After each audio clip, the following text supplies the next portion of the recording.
we're covering it all today. We're covering Corona, always. Down syndrome, So you get global this warming. one thing you got to on my show. It's about everything and anything Okay. in between.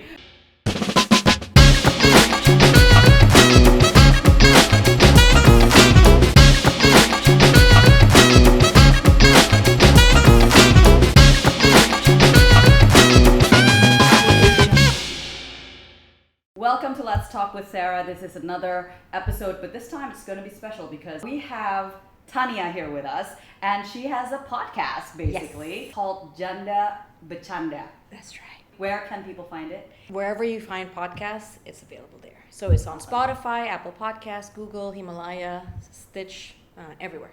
So yeah, how did you come up with Janda Becanda? First, it rhymes, and some basic prerequisite to the fact that I'm a janda.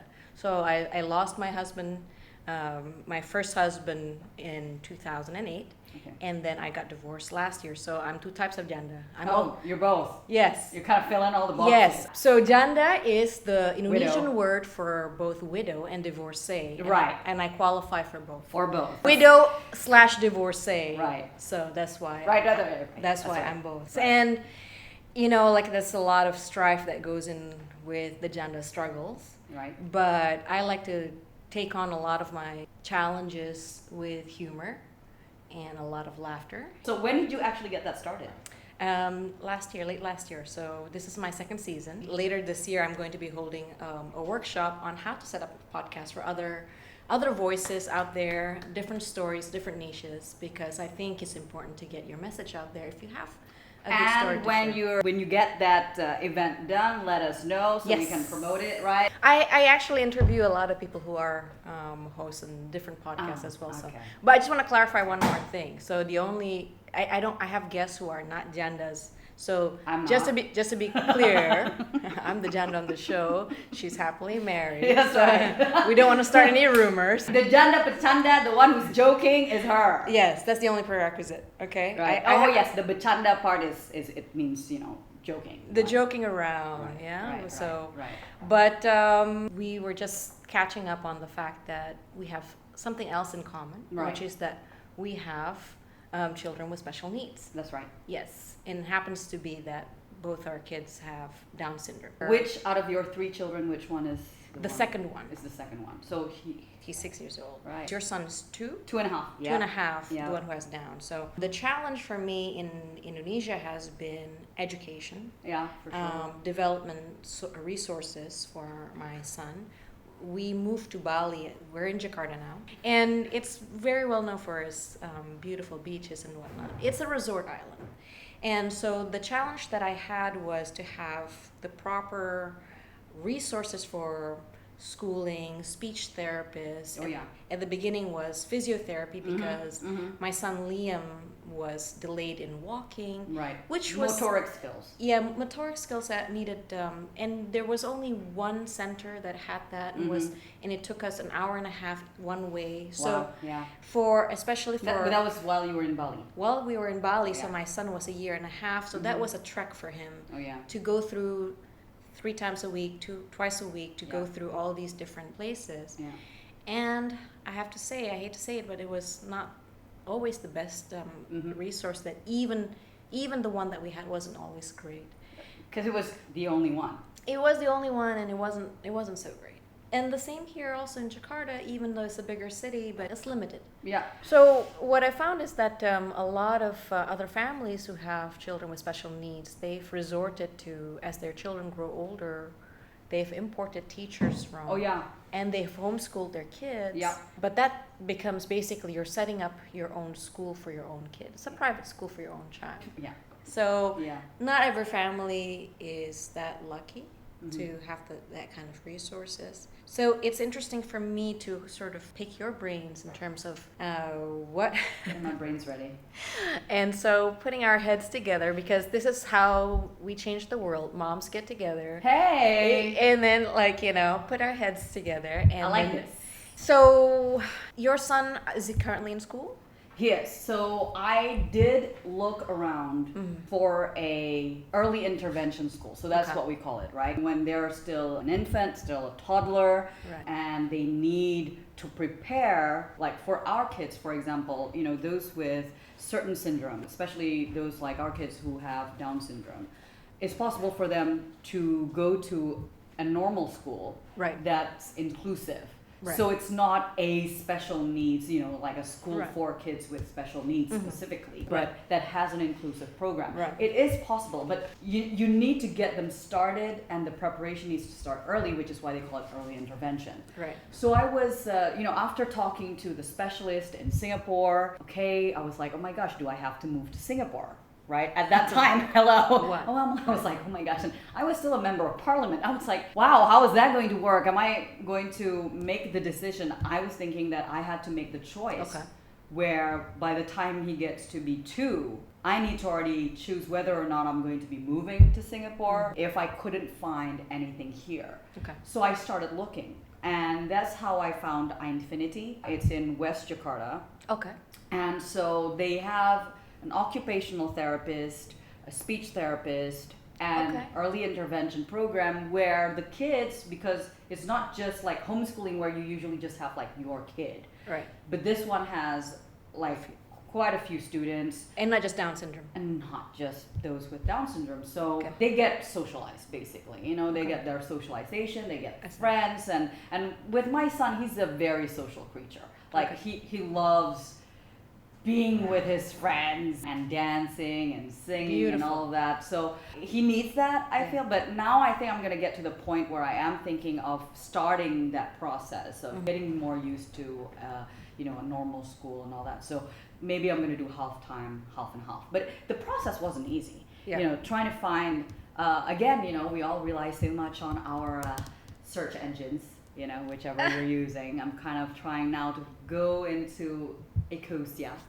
I'm promoting that because it's for a noble cause, okay? Every search you make, you plant a tree. That's right.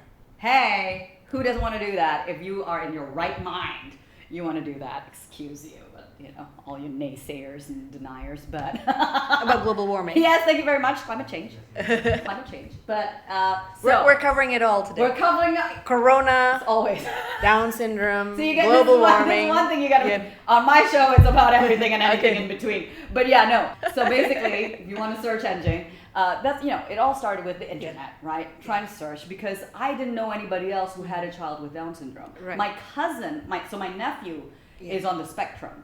But the needs are very different, and again, he's one of those whose parents had to go and look for therapists from all over the world. And the ones we know, and that's so shocking for me, is that in Indonesia, I had to ask a speech therapist that I recently just employed for my son, because she's Indonesian. And I had to ask, I'm like, so do you guys have schools here that are giving you? And she's like, yeah, but there's only like 3 or something. That's specifically for speech 3 therapy. in a country of 200 million people. 260 million people. 260 million people. So exactly 260. Let's get that right, people. So 3 schools even for Jakarta is not enough. That's not enough. So that's another thing and that was the reason why I was quite adamant on when I was in Parliament fighting for the Persons with Disabilities Act or bill, and we passed it thankfully in 2016. Now it's just about implementation.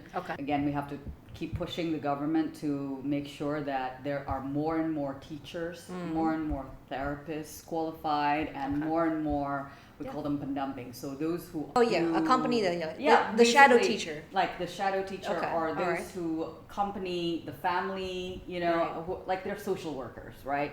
Who basically give counsel and also just like, oh, this is what you need to do. They're kind of like managing, helping you manage through life and all that. So we need more of those for sure. Yeah. So, and other than that, like, my son Liam, who's 6, and he's also like your son. What's your son's name? Wira. So he's also like Wira, very lovely, very loving, warm. They all are. Yeah. So these kids with Down syndrome, you cannot look at them and not want to smile, smile, and then you're like half the time you want to laugh because of what they're doing. They're angels. They really are. They are. They are angels sent on earth, and I think one of my friends basically said that families who have kids like that are absolutely blessed because they help you, or in their faith they help you get to heaven. Amen. Because if you take care of them right, it means that you are taking care of God's gift on earth. So it's a blessing. All right, so we've identified that there's definitely a need for better schools or more resources. Resources for sure. And in the meantime, do you find that you are also doing things yourself at home to become more of a teacher for your son? Because when I was in Bali, for sure, I found that I had to do this is what people with kids who have speech delay would have to do anyway. Right. Which is you take on the responsibility of you yourself becoming more educated in terms of. Oh, yeah. That's for sure. I think it's an automatic. Yes. If you love your child, your children, with whatever condition they come in, you would do everything necessary, everything in your power to know what it takes, even without special needs. You're searching for what school do I want, with the same vision and mission, with what I have in mind for my child, right? Well, this is like a whole other level. Basically, we're talking about, even just the most basic, not needs, but abilities, right? You have to be there to keep guiding them, and you're everything in one. Like, you're sometimes the clown, you're sometimes, you want to keep them happy, and then you're sometimes you're the coach, you're the teacher. But again, I'm very blessed because I have an amazing support system where, and I found a nanny who loves him, who's like a soulmate to him. I mean, I think she prefers to be here than at home half the time, honestly. But without that, I think that's why I know I'm blessed. Without that, it's close to impossible to keep being a working mom. And so, I salute every single mother with kids, right? Who are, and then kids with special needs. So my hats go off to all those, and it's not easy. It's not easy because I don't know if are you part of a support group? I am not part of a support group. So this is probably, whoever's listening and who wants to become a part of a support group, write into me. And then one of the things that I can do is I can start beginning to list that and collate all this information on my website, in particular the show notes for our particular interview. Yeah. So it becomes, it's a sharing platform for us. What we've learned, share it a little bit, pass it on. Yeah. And so that becomes a richer database. So the one that I'm part of is called POTAS. Okay. So it's Persatuan Orang Tua Anak dengan Down Syndrome.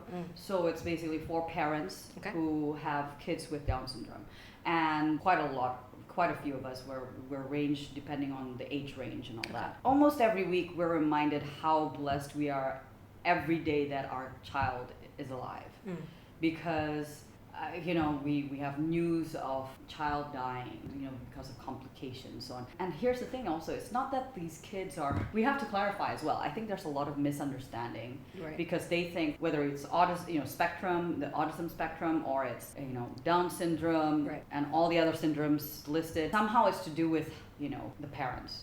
DNAs, how you bring them up and all that. Well, when it comes to DNA, for example, which is the case here, it's like having, your DNA tells you whether or not you're going to be born with black hair, brown hair, blonde hair, whether you're going to have brown eyes or blue eyes. It's not something that you can control. And that's why I say that they're God's gifts in our life. And so the only thing that, of course, makes them, special is because, it might take them longer to learn certain things and to do certain things, and they might not be the smartest kid on the block according to society standards. But like my son, for me, he's smart. He might not do it as fast as you can, but he gets it. And I think a lot of the times it's also people need to understand that what we're very much concerned about is they are very vulnerable to diseases and viruses and bacterial infections, and that's why they need like that much more special care. It's good for me, these support groups is good to keep us grounded, to know what's going on with all the other kids around us. Because I'm one of those that I'm like, I do my own research and I probably know more about the stuff. Nothing more powerful than a resourceful mom. Hey, I like that. That's going to be like another quote. Yeah. Nothing more resourceful than nothing more powerful than a resourceful. Sorry, that's right. Nothing more powerful than I had to just mess that up. Never mind. All right. Like, some people just react in a negative way. They're like, oh my gosh, why would you put yourself below another? That's not it at all, right?